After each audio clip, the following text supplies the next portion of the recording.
Welcome back. Sensex Nifty రెండు range bound trading కొనసాగిస్తున్నాయి. Next caller Vani Hyderabad నుంచి. వాణి గారు hello.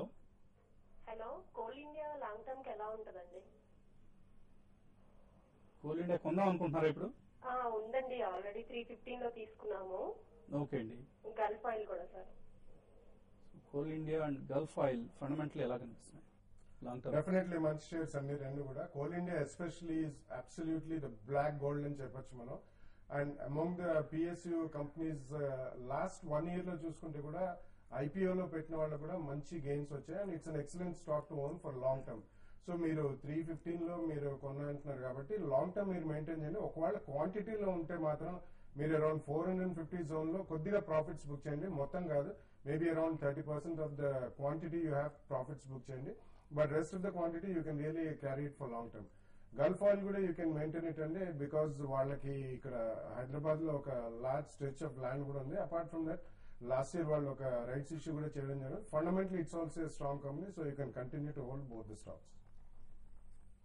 Next caller Bharat Hyderabad నుంచి. Bharat good afternoon sir. Good afternoon sir. 56 కార్ ఒకటి 55 పుట్టు తీసుకున్నాం సార్. ఇది ఏది హోల్డ్ చేయమంటారు సార్, ఏది ఉంచమంటారు సార్? ఏదండి? 56 కార్ ఒకటి okay 55 put sir. 55 put 56 call. Okay అండి. 5600 కాల్ తీసుకున్నారు, అలాగే 5500 పుట్ తీసుకున్నారు. 5600 కాల్ మటుకు మీరు హోల్డ్ చేయండి. ఇందాక చెప్పినట్టు మార్కెట్ పాజిటివ్ గానే ఉంది. ఈ 2 రోజుల్లో 5600 కూడా టెస్ట్ చేసే అవకాశం ఉంది. ఒకవేళ కనుక 56 పైన కనుక క్లోజ్ అయిందంటే కనుక సునాయాసంగా ఇమ్మీడియట్ గా మీ కాల్ ఆప్షన్ మీరు కంటిన్యూ చేయొచ్చు. అలా కాకుండా కనుక 56 దగ్గర కనుక మీ 5600 దగ్గర నిఫ్టీ నిలబడితే కనుక కాల్ ఆప్షన్ క్లోజ్ చేసింది. అలాగే నిఫ్టీ పుట్ ఆప్షన్ మటుకు చాలా కేర్ఫుల్ గా ఉండండి. మార్కెట్ పాజిటివ్ గా ఉంది. ఏమాత్రం 56 పైన క్లోజ్ అవుతే మటుకు మీ పుట్ ఆప్షన్ ని క్లోజ్ చేసేయండి. 56 పైన క్లోజ్ అవుతే కాల్ ఆప్షన్ కంటిన్యూ చేయండి. నెక్స్ట్ కాలర్ అనంతపురం నుంచి రఘునాథ్. రఘునాథ్ గారు చెప్పండి. రఘునాథ్ గారు సార్, కొటాక్ ఇది మ్యూచువల్ ఫండ్ లో ఓకే అండి. 163 సార్. ఇది Kotak Indo World infrastructure fund లో గ్రోత్ లో పెట్టినాం సార్. ఇన్ఫ్రాస్ట్రక్చర్ ఫండ్ అండి sir. 2500 units sir. No fund పేరేంటి అన్నారు? స్కీమ్ పేరు సార్ గ్రోత్ ఇది కొటాక్ దీంట్లో Indo World infrastructure fund sir. Okay అండి. వరల్డ్ ఇన్ఫ్రాస్ట్రక్చర్ ఫండ్ లో ఇన్వెస్ట్ చేశారు. ఎనీవే ఇది మనం ట్రాక్ చేయట్లేదండి, బట్ రేపటి మార్నింగ్ సెషన్ లో మీకు దీనికి సంబంధించిన సలహా ఇచ్చే ప్రయత్నం చేస్తాం. సో 8:30కి బిజినెస్ బ్రేక్ఫాస్ట్ రేపు వాచ్ చేయండి. తప్పకుండా ఈ ఫండ్ కి సంబంధించిన సమాచారాన్ని మీకు అందించే ప్రయత్నం చేస్తాం. సతీష్ నెల్లూరు నుంచి నెక్స్ట్ కాలర్. సతీష్ గారు హలో చెప్పండి. Satish hello sir. Karturi Global అండి, ఈ రేట్ లో బై చేయొచ్చు sir? Karturi Global short term కోసం లాంగ్ టర్మ్ కోసం అండి? Short term sir. Short term కోసం అడుగుతున్నారు. కర్టూరి గ్లోబల్ ఎలా కనిపిస్తుంది టెక్నికల్ గా? టెక్నికల్ గా చూస్తే కనుక 40 రూపీస్ నుంచి ఒక 12 రూపీస్ వరకు పడి ఇప్పుడే 12 రూపీస్ దగ్గర కొంచెం కన్సాలిడేషన్ లాస్ట్ 2 months గా నడుస్తుందని. కానీ స్టాక్ ప్రైస్ చూస్తే కనుక కొంచెం ఒక స్మాల్ రేంజ్ లో స్టక్ అయింది. ఎటు సైడ్ బ్రేక్అవుట్ కాలేకపోతుంది. ఏమాత్రం ఇంచుమించు మన కరెంట్ ప్రైస్ 13 రూపీస్ పైన కనుక క్లోజ్ అవుతే కనుక షార్ట్ టర్మ్ బై చేయండి. 13 రూపీస్ కింద ఉన్నంతసేపు ప్రస్తుతానికి మీరు అవాయిడ్ చేయడం మంచిది.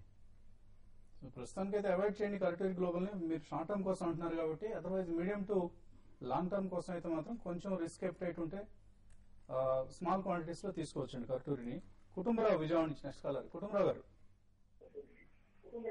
హలో. కుటుంబరావు టీవీ వాల్యూమ్ తగ్గించండి.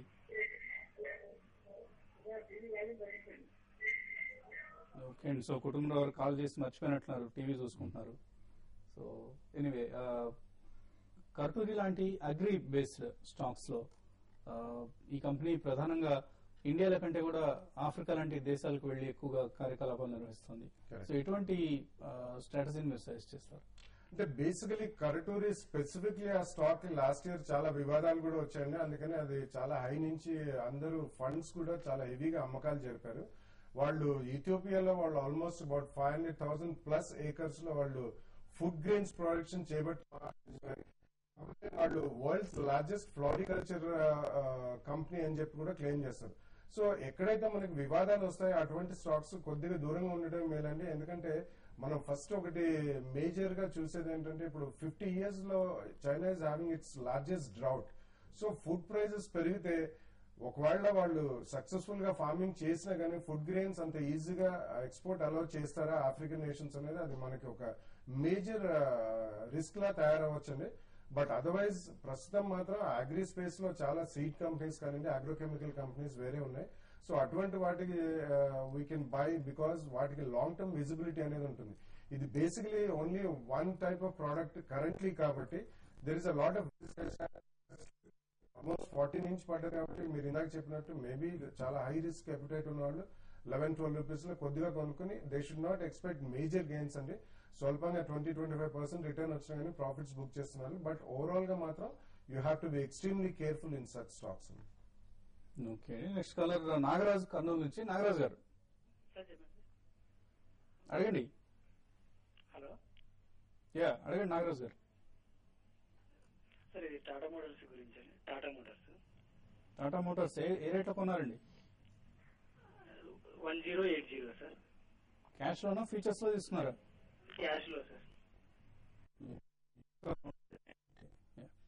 మన రిజల్ట్ వచ్చినప్పటి నుంచి కంటిన్యూస్ గా తగ్గుతూ వస్తుందండి. కరెక్ట్ గా 1000 రూపీస్ ఇక్కడ కొంచెం సపోర్ట్ తీసుకుంది. మీరు 1000 రూపీస్ దగ్గరే మీరు బై చేశారు, పర్లేదు. నా ఉద్దేశంలో కొంచెం హోల్డ్ చేయొచ్చు. ఒక 1100 వరకు ఒక షార్ట్ టర్మ్ రీబౌండ్ వచ్చే అవకాశం కనిపిస్తుంది. ఓకే అండి, సో ప్రస్తుతానికి హోల్డ్ చేయండి టాటా మోటార్స్ ని. నెక్స్ట్ కాలర్ లక్ష్మి హైదరాబాద్ నుంచి. లక్ష్మి గారు హలో, గుడ్ ఆఫ్టర్నూన్ సార్ అందరికి. Good afternoon. నేను గ్లెన్మార్క్ 280 లో కొన్నామండి. అది తర్వాత 345 వరకు చెల్లింది. అది యాక్చువల్గా మేము లాంగ్ టర్మ్ 2 years అండి.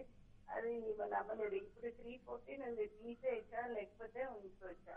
అసలు యాక్చువల్గా మేము లాంగ్ టర్మ్ ఇస్తే డెల్టా కాప్ కూడా మేము 80 తీసుకున్నాక 140 వరకు కూడా వెళ్ళింది, తీయలేదు. అది ఎప్పుడైనా మళ్ళీ ఆ రేట్ వస్తుందా? గ్లెన్మార్క్ ఏంటి ఉంటారు? ఓకే అండి, గ్లెన్మార్క్ లాంగ్ టర్మ్ కోసం ఎలా ఉంటుంది? తప్పకుండా ఇట్స్ ఎ గుడ్ షేర్ అండి. అండ్ ఇండియాలో ఉన్న కంపెనీస్ లో ఈవెన్ మిడ్ క్యాప్ కంపెనీ అయినా కానీ రీసెర్చ్ పైప్ లైన్ అనేది చాలా స్ట్రాంగ్ గా ఉంది. మొన్న వాళ్ళు రీసెంట్లీ సనఫీ అవెంటిస్ తో ఒక ఒప్పందం కుదుర్చుకున్నారండి. ఇండియాలో ఫస్ట్ బయోలాజిక్స్ బేస్డ్ డ్రగ్ వాళ్ళ ఒప్పందం కుదుర్చుకున్నారు.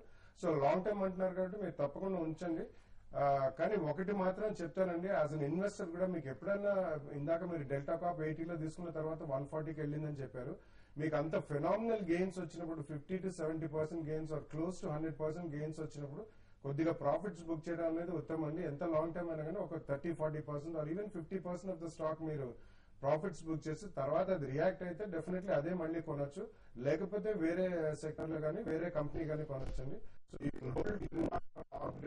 ఈవెన్ డెల్టా కాప్ కూడా కరెంట్లీ మాత్రం హోల్డ్ చేయండి. కానీ అబౌట్ 25-30% రిటర్న్ వస్తే మాత్రం అట్లీస్ట్ 25-30% స్టాక్ క్వాంటిటీ వైజ్ మాత్రం మీరు ప్రాఫిట్స్ బుక్ చేయడం తప్పకుండా ఒక ప్రాక్టీస్ లో పెట్టుకోవాలండి. నెక్స్ట్ కాలర్ అనంతపురం నుంచి జనార్దన్ రెడ్డి. జనార్దన్ గారు good afternoon. After long time. అవునండి, చెప్పండి జనార్దన్. ధనలక్ష్మి బ్యాంక్ 120లో యావరేజ్ 120 ఉన్నాయి. ఓకే అండి, ఇవి లాంగ్ టర్మ్ హోల్డ్ చేస్తా లేక ఎగ్జిట్?